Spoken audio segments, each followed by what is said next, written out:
We're following several breaking stories off the top tonight. The first, a shooting in Raleigh. This is just outside the 440 Beltline near Duke, Raleigh. A heavy police presence there. CBS North Carolina's Michael Hyland on scene with what we've learned. Michael. Several people are out to dinner here at Bahama. Live in Raleigh, Michael Hyland, CBS North Carolina. All right, Michael, thank you. Also breaking tonight in Moore County, a deputy shot a man who he says pointed a gun at him. This was a domestic violence call in Carthage just after 7 o'clock. When two deputies from the Moore County Sheriff's Office got there, the sheriff says a man pointed a gun at a deputy who then fired his weapon, hitting the man in the leg. He is in the hospital. The deputies were not hurt. Sheriff Neil Godfrey has called in the SBI to investigate, which is standard practice. And we'll continue to keep you posted on both of these stories throughout our newscast and also online at WNCN.com. Meanwhile, a young woman sharing her story, hoping to inspire change. The Raleigh student says she was raped but can't pursue criminal charges because of a state law on the books for decades. CBS North Carolina's Kelly Kennedy at the General Assembly tonight with more on the effort to change it. Kelly. The law deals with consent, and it dates back to a state. We continue to stay on top of the breaking news in Raleigh. At least one person shot on Wake Forest Road. A heavy police presence there. We're going to check back in with our Michael Hyland here coming up in just a few minutes. But as we go to break, remembering a local hero, Corporal Dylan Baldridge, the local soldier killed in Afghanistan, honored today. We'll be right back. It's with great honor and humility that I speak before you here today, in the presence of a hero, in the presence of a loving family, and a supportive and patriotic community. Get in the middle hallway right now. Holy cow, trees are falling. Yes, get in the middle hallway right here by Brady's room.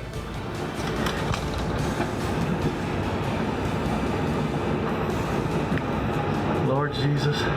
Right now at 11, our first look at the tornado that leveled part of a Sampson County town. A firehouse and neighborhood all suffering serious damage from the storm that moved through Autryville, the Sampson County town of roughly 200 people. We brought you those damage reports live throughout our 5 and 6 o'clock newscast, and tonight we're getting a first look at the storm as it moved through.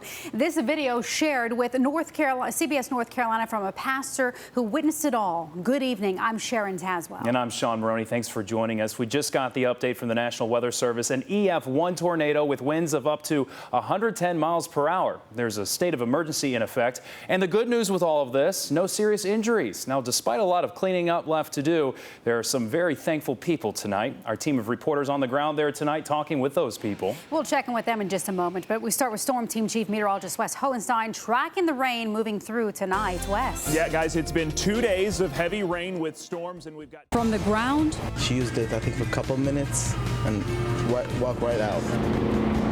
To the air and over water. New clues, but still no sign of the missing RDU employee. Several developments in the search for Allison Cope today, including new surveillance images, but still no sign of the 24-year-old. Good evening. I'm Sharon Taswell. And I'm Sean Maroney. Thanks for joining us. Cope was last seen on Monday afternoon when she clocked out from this Starbucks in Terminal 2. Today, RDU police released surveillance of her at a Shell station in Wake Forest. Our Amy Cutler on the story all week talked with Allison Cope's family tonight. And Amy, how are they feeling after seeing these new pictures? Well, Sean, they are distraught. They say not live in Wake Forest. I'm Amy Cutler, CBS North Carolina. Amy, thanks for the update. And her car is what investigators are really pushing in this case. A silver Ford Fusion. We have much more information, including those new surveillance photos right now on WNCN.com and our news app, WNCN. We've also been sending out push alerts at every update. You can download our WNCN news app for free in your app store. The first part of the president's travel ban officially taking effect tonight. It officially went into effect at 8 o'clock for people traveling into the U.S. from 6 predominantly Muslim countries. They can only enter if they have immediate family, business, or university relations. It's been mostly quiet, though, at airports across the country tonight, including here at RDU. This is a live look there. Lawyers are standing by at New York's JFK, ready to help family members of those having difficulty getting back into the country. We are here to help. If you are in need of assistance, contact us. The Supreme Court ruled earlier this week that parts could take effect until it takes on the case later this year. Alan Artis is now eligible to play football again at UNC after the sexual charges against him were dropped, but the full investigation might not be over. Last fall, UNC student Delaney Robinson came forward claiming the football player raped her at a campus apartment on Valentine's Day. Today, his defense team called a news conference to not only clear his name, but question the evidence initially used against him. CBS North Carolina's AJ Janavel is here with more on where this case could be headed next. AJ? Sean, Alan Artis' defense attorneys say they are... A year after watching the title game slip out of their fingers with 4 seconds left, the Heels get their one shining moment. The on-court celebration happening right now. And they are celebrating on Franklin Street, a very different scene from a year ago. The celebrations they've been waiting all year long for. Our team coverage is on all the angles from Franklin Street to the Smith Center, but we want to start with CBS North Carolina's Jeff Jones and David Hurst live outside the University of Phoenix Stadium. It must have been great inside there, though, guys, huh?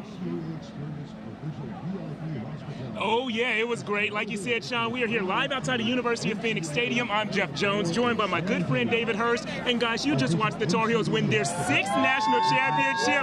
We got fans who are very excited for them. Fired up. I think the night's probably just getting started, right? Absolutely. I mean, you can hear the Tar Heel fans behind me kind of trickling out. And, Jeff, who doesn't love a good redemption story? Just to see last year this Tar Heel team lose the way they did in the national championship and then come back and win tonight, bring the national championship home to Chapel Hill. Definitely. 364 days. That's the number. That's how long it's been. And they've been on their redemption tour ever since then. We talked about where they came from. You saw what they did. You talked to the fans after the game, and they seemed pretty worked up. We just saw a few fans who were worked up. Yeah, how would you describe their mood? I think I see. Oh, look at this. Oh! Look at this. One of the youngest Tar Heels fans right there. Yeah, one of the youngest. There you go. Obviously fired up. It's actually pretty calm out here right now. Most of the fans are still inside celebrating with the team, but obviously a lot of excitement here in Phoenix as well as back home. But Jeff, kind of walk us through a little bit of the game. How did we get here? You know how we got here? Let's show the highlights and let's show the people how we got here. On the court, things were great. We're going to start these highlights with the very first points of the game. Early on, defense turns into offense for the Tar Heels. A Justin Jackson steal leads to a Theo Pinson dunk. Earlier today, we told you that points in the paint would play a big role. And guys, I don't want to brag, but we were right. Justin Jackson with the putback, then Isaiah Hicks with the nice post move. But the Zags had some impressive moments too. They drained a corner three and entered the half up by 3. Now around halftime, that's when former Tar Heel Marcus Page took to Twitter and tweeted out, "Watching as a fan is way more stressful than playing." In the second half, there were some stressful moments for Tar Heels fans, but there were also some really, really fun ones. First, Isaiah Hicks gets the Tar Heels the late lead, and then when it looked like Gonzaga could make a comeback, watch Justin Jackson just shut the door. He gets the breakaway slam, and that was the dagger. Carolina wins their 6th national championship. They take this one 71-65. Now the Tar Heels are still on the podium accepting their trophies and everything, but after the game, we were able to catch up with Gonzaga head coach Mark Few, who called this game, quote, a slugfest. Oh, wow. You know, just it was a great ball game. It was a slugfest out there. It's two teams that desperately wanted to be crowned national champion, and I think to be so close for us is a temporarily crushing blow right now. But I'm hoping and knowing that perspective will come with time, and these guys will realize just what amazing accomplishment they had. Wow, a temporary crushing blow. It's amazing to think that just a year ago, the Tar Heels were in that situation. They were the first ones on the podium because they lost a game. They lost a close one just like Gonzaga did today. The Gonzaga fans have frowns on their face, but the Tar Heels fans, well, they look like they are beyond excited, don't they? They are. They're kind of echoing Sean's remarks earlier in the show that this was not a pretty game. This was a sloppy game, poor shooting, a lot of fouls, very physical game. But Tar Heel fans are going home with the national championship. They'll take it however they can, right? Exactly. It doesn't have to be pretty. You just have to score more points than the other team. And part of the reason that North Carolina was able to do that today is because of Joel Berry. We pointed him out as one of our 3 players to watch in this game when we had our pregame show earlier this afternoon. All Berry did was go out and score 22 points on 2 bum ankles. It was really an impressive performance because you know he's not even close to 100%. Here's a stat for you, though. Berry added his name to the history books. He is the first player since 1973 to score 20 or more points in back-to-back national championship games. A little later in the show, we are going to catch up with some of the players in the locker room, on the court. We have plenty more highlights and reaction coming up for you guys a little later.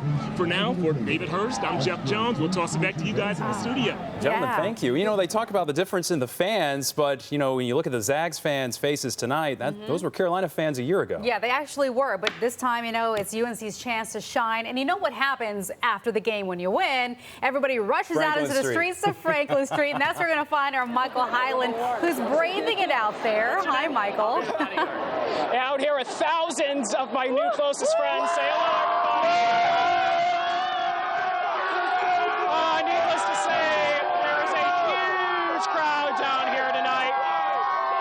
Within a minute of the game ending, there were literally thousands of people running down here, some sprinting from the Dean Dome, sprinting from Carborough, sprinting from their dorms, sprinting from everywhere. And I want to talk to one of them right now. I've got Kennedy Fisher here. Kennedy's a freshman. Kennedy, tell me about what it's like out here right now. It's crazy out here tonight. There's so many people. You can't even think straight out here. I can't even hear. Tell me about the end of the game, the excitement right at the end. The end was crazy. We knew we had to win on lock, so we all ran, and I mean, there's thousands of people out here tonight. You're a freshman. You've heard about rushing Franklin Street. What's it like to be actually out here doing it tonight? It's better than beating Duke. I'm a sophomore. That's a big deal for you. The question is, where is Duke? We all know. Where is Duke? Even after winning, they're still throwing shade at Duke out here. All right, it's crazy out here. Police are out here. Fire department's here. Trying to make sure as many people out here are staying safe. We've been out here throughout the night. As you can see, I've made a lot of close friends out here tonight. We talked to a lot of people. We'll have a lot more out from the rest of the night. We're just sending it back to you guys in Raleigh. I can't even hear myself anymore. Michael Hyland in the middle of the pandemonium. Getting his head rubbed and everything. Got to rub his head for good luck.